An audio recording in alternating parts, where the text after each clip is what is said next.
kulit itu dijual. Yang dilarang untuk melakukan atau menikmati penjualan itu adalah si pekurban. Jadi yang namanya daging kurban itu kan sebagaimana yang tersebut dalam firman Allah untuk 3 golongan. Fa idza wajabat junubuha. Fa idza wajabat junubuha, apabila hewan kurban itu telah roboh. Fakulu minha, maka makanlah oleh kalian yang berkurban itu sebagiannya. Satu bagian.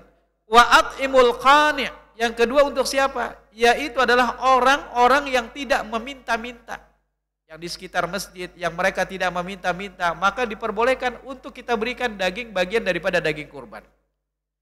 Wal mu'tar, yang ketiga adalah 3 bagian selanjutnya. Wal mu'tar, siapa mu'tar? Mu'tar itu adalah orang yang meminta-minta. Jadi dari 3 bagian ini, yang tidak diperbolehkan untuk menjual hanya 1 bagian, Pak. Jadi kada boleh misalnya tiba pian dapat, pian berkurban, pian dapat dagingnya, lalu pian jual, itu haram hukumnya.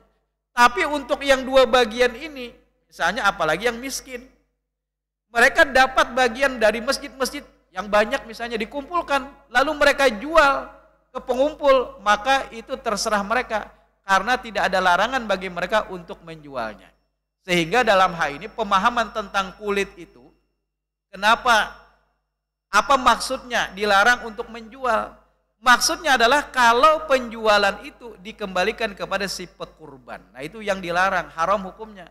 Misalnya dijual kulit laku 150, masing-masing pekurban dapat kembalian dana 20, 20, 20, itu baru haram.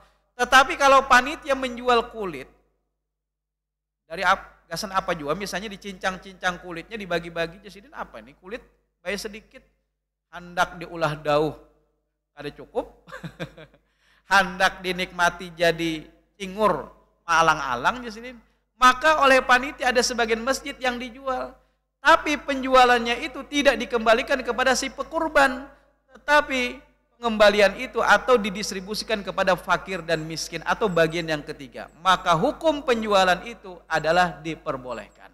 Tapi kalau penjualan tadi sekali lagi untuk si pekurban, maka itulah yang diharamkan oleh Rasul Shallallahu Alaihi Wasallam.